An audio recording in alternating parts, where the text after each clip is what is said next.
Hello, everybody, and welcome to Heart of the Matter, a broadcast series where survivors come on and share their story, inspiring us to live the healthiest lives we can.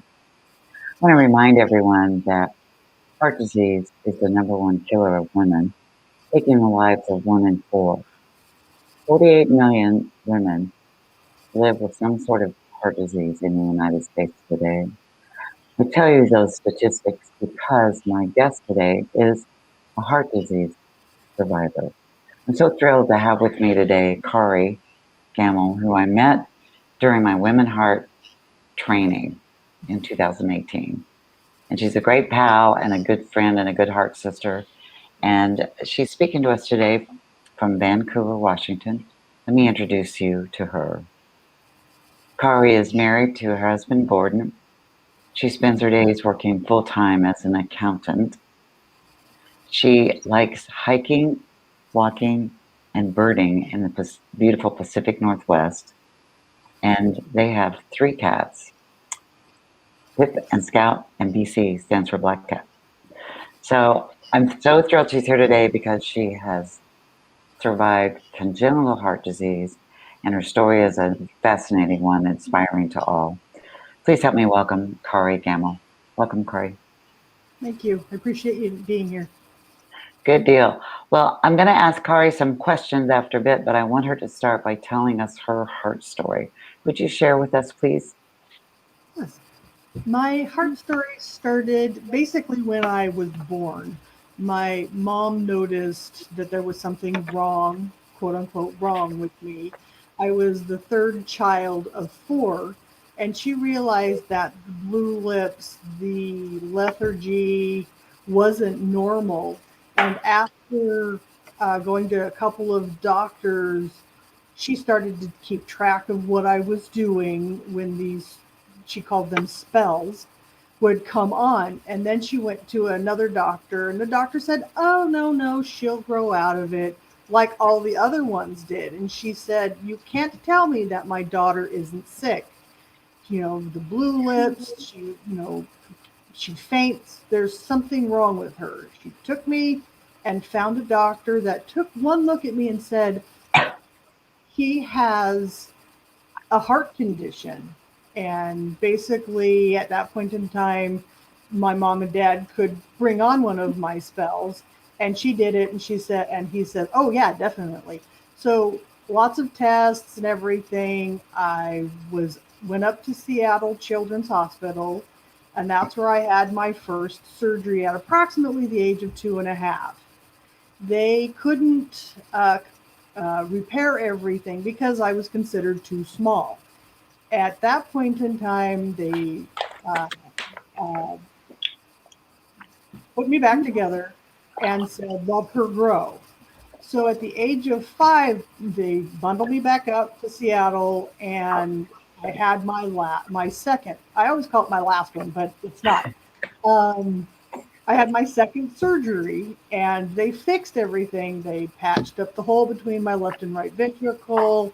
They put in a stent in my pulmonary artery, and tried to fix the murmur that I had, but they couldn't quite fix everything. They couldn't get the valves to meet completely, and they said she's going to have a murmur for the rest of her life. And they said, "Let her heal, and she'll be fine." Well, after a month in the hospital, because back in the day they said they believed that keeping children quiet and letting them heal was the best thing for them. So after a month, mom brought me home, and I basically lived my life as a normal child. I didn't take a daily medication. My mom and dad, one, we couldn't afford it, but two, they didn't believe in taking a daily medication. So I really am thankful for that because I don't have a daily med. Um, and most doctors, when they meet me, they get ready to write down all the medications that I have. And I say, "No, I don't take a daily medication." And they go, "What?" So at the age of 5, I was a very active person. A tomboy would be the best thing you could call me. I played sports, I played softball, volleyball. hated track. But I was always active, always outside, loved riding my bike. And so as time went on, I grew into adulthood and, married once. And unfortunately, my first husband passed away. And then married again to my current husband and just lead a life that I enjoy. It's, we travel, I even hiked to the top of Mount Vesuvius with my husband when we were in Italy and just enjoy life to the fullest. Then, about 5 years ago, as I was getting ready to see my cardiologist, at that point in time, I had started to take more naps. I've always been a napper, but I've been taking more of them. So got through with him, and he said, well, we need to really start thinking about surgery to fix your damaged pulmonary valve. It's gone from moderate to severe in the regurgitation, which is the sound that you hear when you have a murmur. And I said, okay, what do we need to do? And he said, well, let's do a couple of tests. I want to do a stress test. I want to do an echo, and then at some point we'll also do an MRI to see just how everything was going. So did the stress test. He was disappointed that it wasn't as good as he thought it would be. And then I went to California and had celebrated my girlfriend's 50th birthday in Disneyland. And at that point in time, I also had what they're calling a neurological event. They didn't know if it was a stroke. They didn't know if it was a seizure, but they're calling it a stroke. And so I was in the hospital for a week. They were trying to figure out if it was my heart that threw the clot. And they couldn't figure it out. They didn't know. So at that point in time, my cardiologist said, let's fix you sooner than later. Hmm. So more tests, finally had the MRI. I got to watch my cardiac catheterization to see if my heart was uh, sound for the surgery. That was cool. I'm a medical geek nerd when it comes to my heart, and so it was fine. He said during the procedure that he wishes that his arteries were as good as mine were, which is a good thing.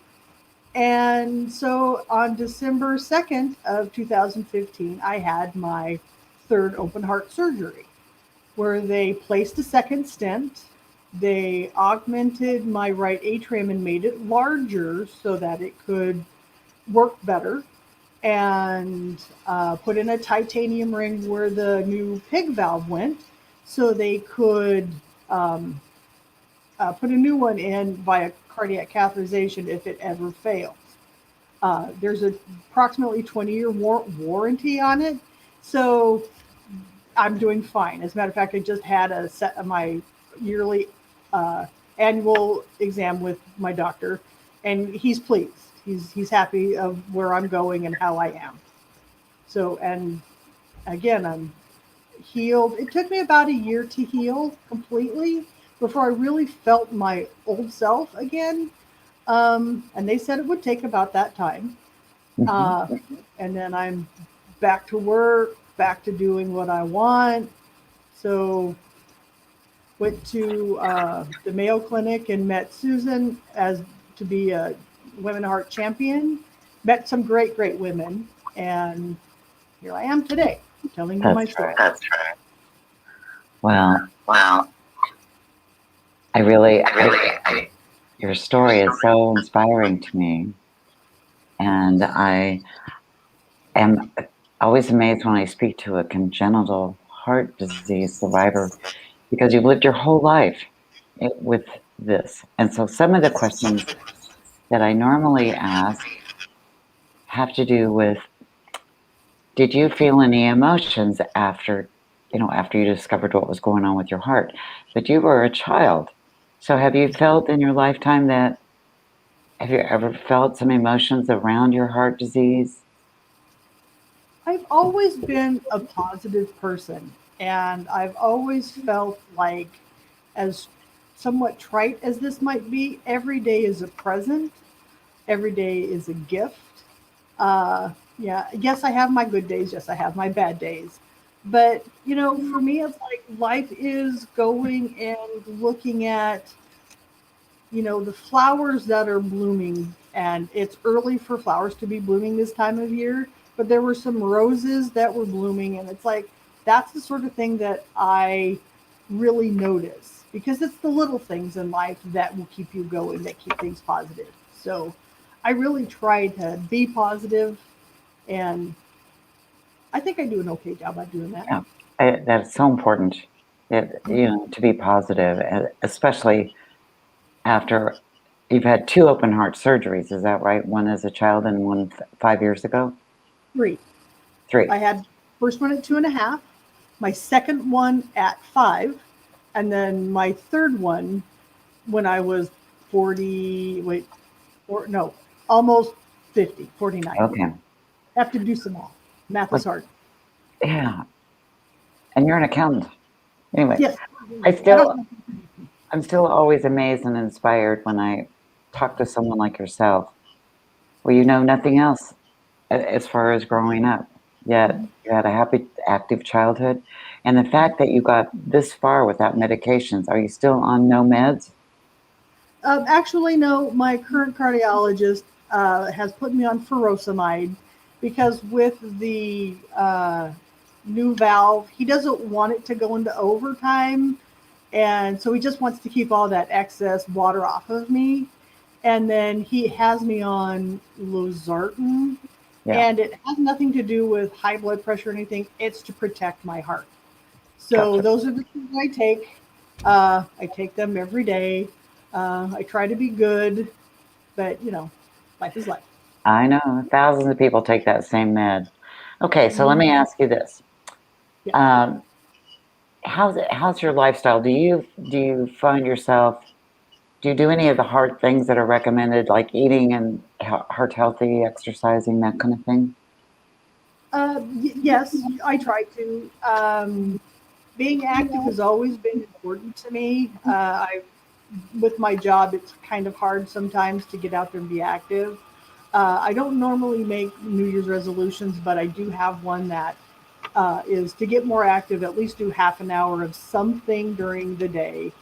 Yeah, Whether I break it up into pieces, I still try to do that. My husband and I do a vegetarian meal once a week. So, and that's what we do. Sometimes it's pasta, sometimes it's a salad, but we try to mix it up. you're so admirable. That's great. So another question that I ask heart survivors is, what did you learn about yourself after your diagnosis? Again, you have a different situation. Do you feel like you've learned anything in particular about you because of your heart condition? I learned that, especially after this third diagnosis, I learned that I'm very resilient. Um, and I will do what I need to do in order to stay resilient. Although sometimes I'm a petulant 5-year old. It's like, no, I don't want to do that.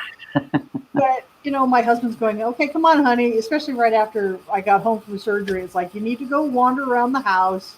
And it's like, so okay, fine. I did one loop. We have this place where I can go around in circles. He goes, well, you've done one. You need to do two more. It's like, I don't want to do two more. I'm tired. Do two. So anyway, but I think I find myself being very resilient. And Um, and again, I'm just positive. I've always been yeah, that way. I get, I get that petulant 5-year-old. I do. So my last question to you is, what is your advice to women in general about heart disease? About heart disease, I'd say about anything, but particularly with heart disease, know your numbers. Know your blood pressure, know your cholesterol levels and triglyceride levels. Um, know what you feel like when you exercise. Eat healthy. I can't really say much. I've gained my COVID 15, but that's another story. And but try to stay active. Try to do what you can that's good for you and your body. Um, That's excellent. That is so. is just spot on. It's exactly what we should be doing. And especially now during COVID, it is more difficult Mhm. because we're at home more and we're not able to get out and exercise or go to the gym as usual. Mhm. And I hear you. I think that's excellent advice. Well, Kari, I want to thank you for coming on today, and I've enjoyed hearing your story, and I'm inspired by your story. I think others will be too. And I thank you for all your insights and your tips. So for now, I'm going to sit tight. I'm going to talk to you in just a minute. And for the rest of you, thank you for coming on today, and I'll see you next time. Bye. Thank you. Bye. Bye.